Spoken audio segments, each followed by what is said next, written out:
ప్రభువు నామమునకు స్తోత్రం కలుగునుగాక. ఈ ఉదయ కాలము మీకందరికీ వందనాలు తెలియచేస్తున్నాను. ఈ దినము మిమ్ములను బలపరచు దేవుని మాట, నమ్మకమైన వానికి దీవెనలు మెండుగా కలుగును. సామెతలు 28వ అధ్యాయము 20వ వచనం.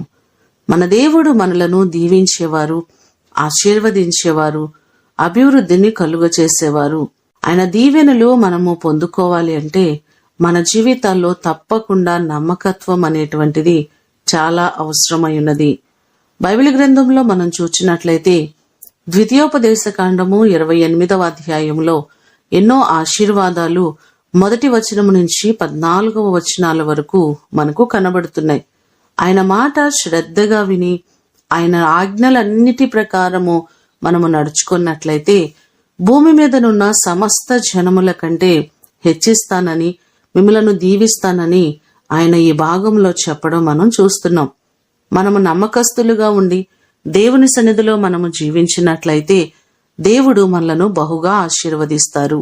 ఈ మాటలు వింటున్న మిమ్మలందరినీ దేవుడు నిండారులుగా దీవించి ఆయన మిమ్మును వర్ధిల్ల చేయునుగాక. ప్రార్థన చేసుకుందాం. మమ్మలను మిక్కిలిగా ప్రేమించిన మా ప్రియ పరలోకపు తండ్రి, మీ ప్రశస్తమైన శ్రేష్టమైన ఘననామమునకు స్తోత్రాలు ప్రభువా.